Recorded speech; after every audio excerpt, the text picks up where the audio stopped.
pleasure to have in studio Scott Maddasion, Clinton Mayor. Now, tomorrow is Veterans Day. I know you're a veteran, so a special day indeed. Yeah, and we talked at the council meeting the other night. Obviously, Veterans Day tomorrow, there's going to be a lot of stuff going on for veterans. So, get out and volunteer and help and thank a veteran. And remember that it's not only Veterans Day that we should be, grateful and thankful for veterans. It should be every day because, we just had elections on Tuesday and, we have the right to vote and we have those freedoms strictly because of all the men and women before us that have served and the ones that are currently serving. Well, that is true. So Veterans Day, I know there's going to be some activities in the area. So yeah. What about you, the mayor? You got anything planned for tomorrow? Yeah, I actually, it was kind of funny. Like I felt like an actual celebrity. I had like 3 or 4 different offers. But last year I went to Hy-Vee and did their breakfast in the morning, which is outstanding. So I'm going to head there in the morning with my son and we'll get some breakfast. But there's an assembly at Clinton High School that I'm going to be a part of this year.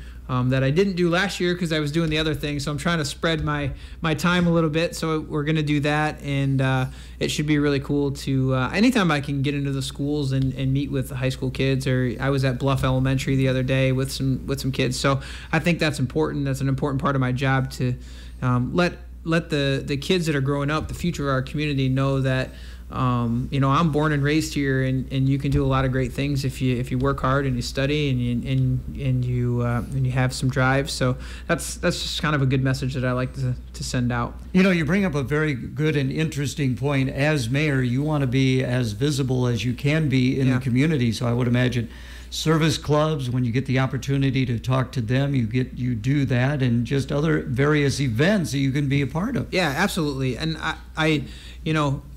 I think sometimes I probably should say no because I'm so busy and I kind of run myself ragged sometimes, but I don't want to. I want to be able to be out at those events. And I don't get to everything, and I really wish I could, but sometimes it just doesn't fit with the full-time job and everything. But it's important being out there. I like talking to people. I like listening to them, and I think they need to know that their mayor is approachable and he's visible, and if you want to come talk to me or you want to call or email, I'm going to respond and we're going to have a conversation.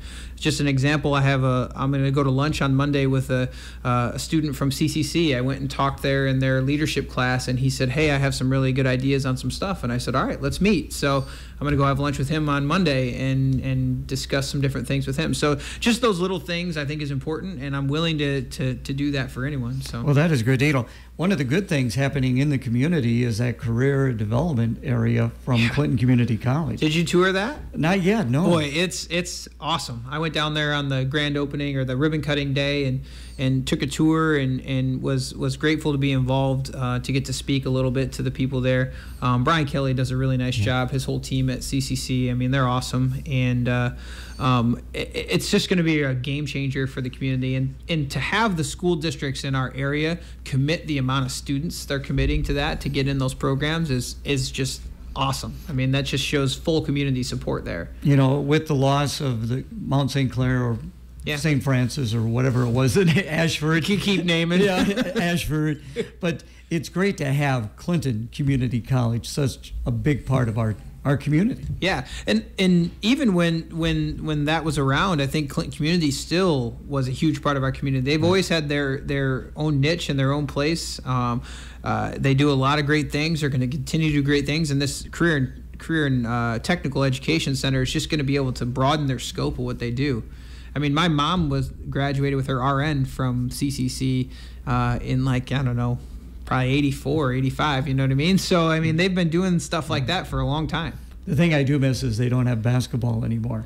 Miss doing those ball games. I mentioned it to Brian Kelly one time when he was here, like, hey, you should get sports back. And maybe we should work on him a little bit. Yeah, I think it'd be kind of cool. There you go. Yeah. Capital improvement, how's that process coming along? Yeah, this is a really important process in the city. The capital improvements is a group of citizens, the school board, the county supervisors, Grow Clinton, and council members, city administrator, and it's just really a group that looks at, with staff, the priorities of the community as far as different projects go.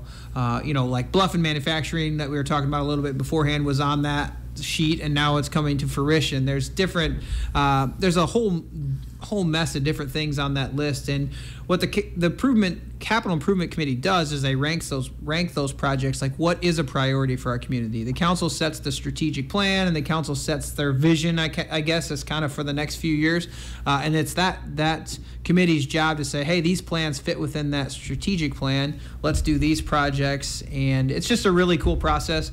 If you're anybody out there has an idea that, you want something, like I always pick on the skate park. Like if that's something that we didn't have and you wanted it, you could come to this meeting and say, hey, I think there's a need for a skate park, and we can get it on that list and then work it through the process and work with Parks and Rec and go from there. So I really would like to see a lot more, citizen involvement in that. And it's an open meeting and anybody can come. They're 3:30 every Thursday. There's one today, and then the next couple of weeks I think there's a total of 4 of them. We've had one already. So come on in, and it's not saying your project's going to get done next year, but getting it on the list is the first step so that we can forecast and see the future there. I would imagine it's probably a pretty long list. It is a pretty long list. I will tell you this. It's gotten a little shorter over the last few years because we have knocked out a lot of projects. And I think there was a lot of maintenance projects. There's a lot of little things that we've knocked out, but then there's a lot of big things on the horizon that we're hoping that we can get to the point to be able to do, like a sports complex. And obviously there's some projects that we're working on. Manufacturing Bluff is a big part of the next 5-6 years. So those things are on there, but there's a lot of good things. One that I thought was really cool is to restore the castle up at Eagle Point Park. That's on the list this year. It needs some work. It's showing its age, and that's an important piece of our community, Eagle Point Park. So little things like that are important. We've worked on some of like the stone walls up there, and we have more that we need to do as well. So there's a lot of different things all the way down to 25th Avenue North where the Schick Hospital was. There's a guardrail that has kind of eroded away that we need to repair. So it can go big and can come all the way down to something like that. So again, the meeting is going to be today at 3:30? Yep, today at 3:30. And at City Hall? Yep. Okay, very good. We're going to take a break for the weather here in just a couple of minutes, but big event coming up for you as the State of the City address. Talk about that. So November 17th, 11:30, the food will start. 12 o'clock, the speech will start. Be done by 1. The State of the City. It's something that I don't know if they did it in the past, but I started doing it when I took over. This will be the 3rd one that I've done. I think it's just really important to give everyone a snapshot of where we are, what's happened over the last fiscal year, and then give a good insight of what's coming the next fiscal year, because we don't go January 1 to December 1. We're a fiscal year from July to June, right? So it's just nice to give everybody a good glimpse of what's happening and the great things that we have going on. So now, is it by reservation, or how does that work? If you go to the Grow Clinton website, you can reserve your spot. We have room for probably about 200. So we still have room available if people want to come. The food is free. You don't have to pay anything. You can come on in and do that. And I will say, I'll give a teaser. There is a new announcement that will happen at the State of the City, something that the council approved a few months ago that's completed and ready to be rolled out. So I'll just leave it at that. Oh, my goodness. So, yeah. We'll talk more about that, I would imagine, next month when that does come to fruition. So in previous State of the City addresses, do you have an outline that you work off of? Or is it off the cuff, or what kind of a speech do you give? No, it'll be a fully prepared speech because we want to make sure that we have the data and we have the information correct.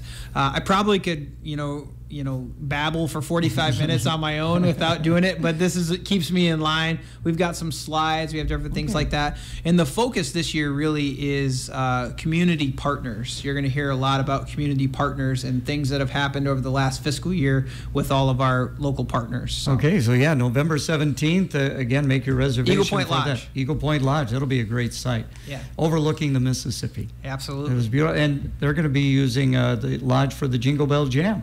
Yep. Coming up in December, and of course Symphony of Lights won't be long before that'll be opening up too. Yeah, I was up there a few weeks ago and I saw they were already starting to get those lights out. Yeah.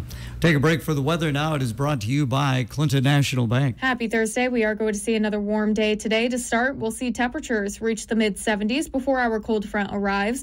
We are expecting chances of showers and thunderstorms to build around 2 or 3 o'clock, and that will progress across the Mississippi River throughout the late evening and overnight hours. Some gusty winds could be associated associated with some of those storms as well. As we get into Friday morning, we are going to see drier skies, but a lot cooler temperatures, lows tonight around 30 degrees. This has been your Storm Track 8 weather update from meteorologist Morgan Strackbine. Right now we do have fair skies, 68 degrees. Our south winds now up around 20 miles per hour. Our update brought to you by Clinton National Bank.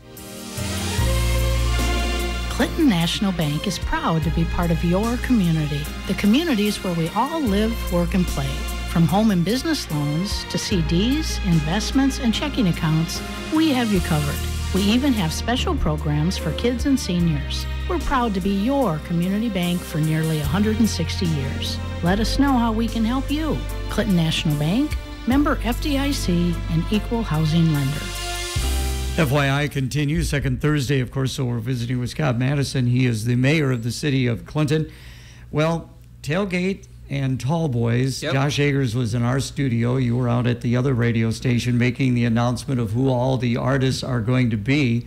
And one of those artists had a big night at the CMAs, Lainey Wilson, female artist and new artist of the year. And she's not a headliner, as I understand. She's not a headliner. No, she's a support act for a gentleman who's had, Mitchell Tenpenny, who's had 3 #1 hits this year. She hasn't quite got to the top of the charts. That's pretty close. But, yeah, I mean, if you watched the CMAs last night, she was all over. She performed once. She presented once. She won 2 awards. They had a special on her working with a group that does some stuff with veterans. So she was highlighted quite a bit last night at the CMAs, and we're excited to have her here next. It'll be Thursday on the 8th. So she'll go on stage probably about 8 o'clock that night. So June 8th, June 9th, June 10th, 3 days. You can already go to the website. How have ticket things been going so far? I know it's early in the game. Yeah, good. So we gave a ticket update the other day at the council meeting as well last Tuesday. At that point, we were at about 1,420 tickets sold, which with the pre-sale and then only having the tickets available for today is a week that the tickets are available, knowing who the artists are. So we're doing really well. Tickets are being sold every day. So maybe it's 10, maybe it's 50, maybe it's 20, right? So every day people are on there selling or buying tickets. And I think we'll see a lot more. Obviously, we haven't even started marketing yet. We've basically just done Facebook announcements, and that's everything. We haven't started marketing.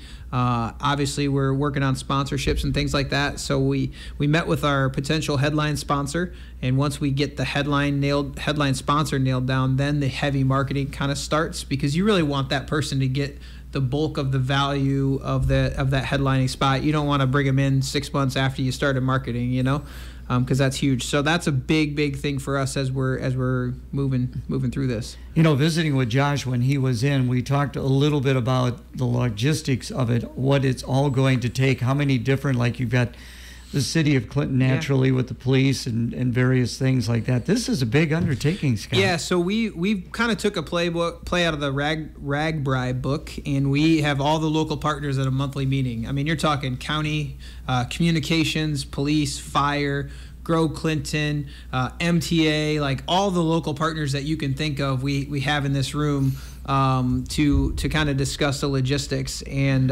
we're almost hammered down on the final site plan and how things are going to go. The one good thing that we have too is our police chief and our deputy police chief are both from Chicago, and they've worked Lollapalooza and they've worked a lot of these big festivals in their time out there. So they have a lot of expertise that they can bring to how this works.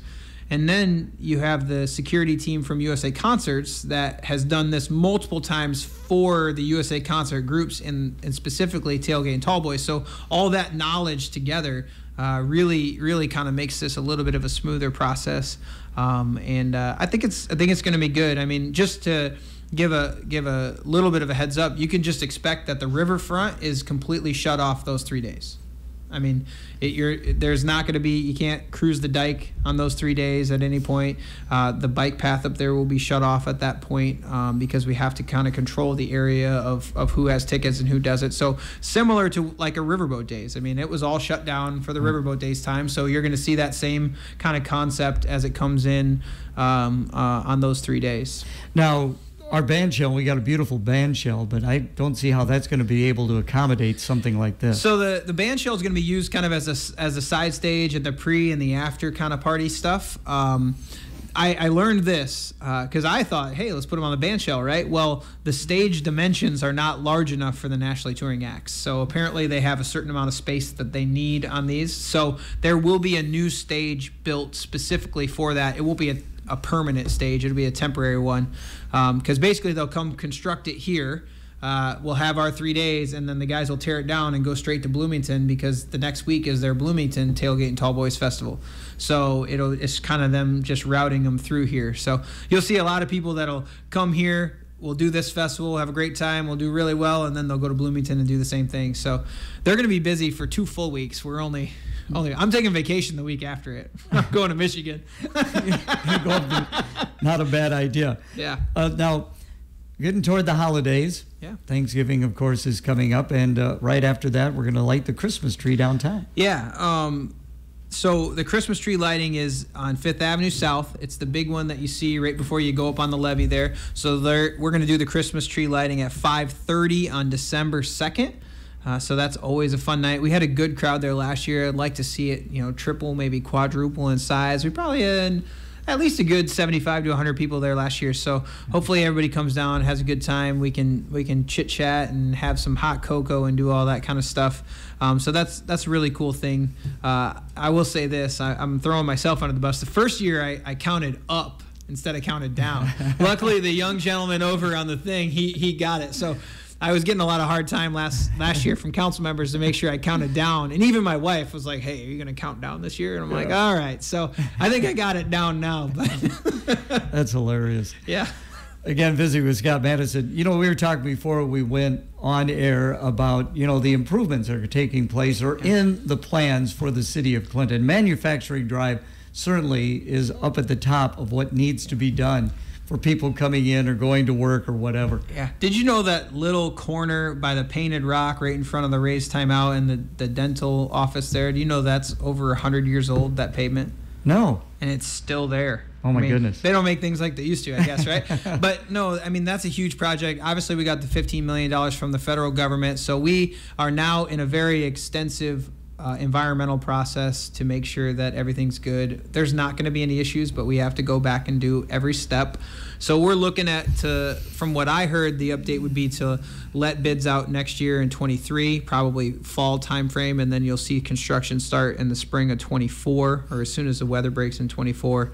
And it's probably going to be a minimum of a 4-year process. And now I say 4-year process, they're not going to start at Highway 30 and then tear stuff up all the way down to 4th Street, right? It's going to be sectioned off in phases kind of as we're going at it. But you're going to see a lot of construction along there for probably 4 years because we can't work all year long, in middle of January, you can't be out there pouring concrete and stuff. So, or maybe you can, I guess, I don't know. I'm not a concrete expert, but so it's going to be a big deal. And we want to make sure that anybody along there that's affected, they know the plan, they understand. So if you have questions, you can reach out to myself or city engineering or something so that you understand the process and what's going to happen. So the key word is patience. Patience, yes. And appreciate the fact that something like this is getting done. Right, it needs done. It's a major artery, and like I was telling you, Gary, like if you don't need to be there when the construction's happening, just avoid it. Yeah. Well, thank goodness we got the Parkway, so that. Yeah, and there's even Comanche Avenue and Liberty Avenue. I mean, we have a whole ring that you can get wherever you need to go from the outside and kind of work your way in. So it'll be inconvenient. I understand that, but it's a much needed project, and obviously then we can maintain and go from there. And there's going to be a lot of different changes along there too. Safety improvements, realignment of intersections. The sidewalk right now is dangerous to walk on, especially on the bluff side of things. So that will be fixed. So there'll be some more space for that. It's just going to be all around very much improved. Yeah. Downtown Clinton, we're looking at things that are really starting to happen in downtown Clinton. How important is it to have a viable downtown? I think it's extremely important. We're kind of blessed with kind of 3 downtowns. We kind of have the West End, we've got 5th Avenue South, we have Lyons, right? And I think all of them serve their own purpose, and they have their own types of businesses and their own importance to our community. And I think having those areas, it allows us to showcase our entire community, because people aren't always going to one location. right? You might, go to Lions or go to Fifth Avenue South or the West End or whatever it is. So having those all vibrant and all important lets everybody see everywhere in our community versus see only one spot. If people came into Clinton and they only stopped at Walmart to say, then they don't get to see all the beautiful things we have, right? But if they come down and they go to Brown Shoe and then they go up and get some food on Main Avenue or something like that, I think that's really the main focus. And with the Wilson building coming to completion once they get their back order doors and windows, and we have people living down there, it's going to make it even more important to have things down there because people need services when they're in their space when they're living. So we got a couple of minutes left in the program. Always appreciate your time. One thing that just came to my mind was the advantage that we have in this community with having two bridges that cross the Mississippi River. Yeah, I mean, it's crazy. At a town of 25,000, and having that opportunity to have two different locations. I mean, that's huge for us. I mean, I think Fulton and Albany and the places close in Illinois there, I think they probably they like it as well because they have a lot of people that work over here or they shop over here or whatever it is, and it's just a blessing to have those two locations. And we definitely saw the need for it when the South Bridge was down for a while. I mean, the traffic along the north end of town was crazy. Yeah, can you imagine having to drive all the way to Sebula or to Davenport to cross the river? Yes. I mean, if you lived in Fulton, say you worked somewhere over here in Clinton or vice versa or whatever that is, it would have been an absolute disaster. It would have added an hour to your commute or more. So, yes, we're very blessed to have that. And I know that was a little bit of an interesting situation. Traffic got kind of crazy. There wasn't a whole lot we could do. You can't necessarily change traffic patterns because that would confuse people even more because most of the people that drive that way have been driving it for years, And so we got through it, though, and it's all good. Now, again, the State of the City coming up next Thursday. If someone is interested in attending, what should they do? Grow Clinton website, and there's a link on there that you can register yourself to come, and then you just show up and you'll get to listen. And there'll be an opportunity if anybody has questions or comments or things like that. We always open that up as well. And city staff will be there too if we need to have questions answered that way that maybe I don't know the exact answer to. So it's gonna be a good time. The last couple of years it's really good. The food's gonna be good. Always is. Hy-Vee is catering, I believe, again this year, so it'll be a good time. Again, tomorrow, Veterans Day. We thank you not only for your time today, but for your service as well to our country. Enjoy your Veterans Day. Well, thank you very much.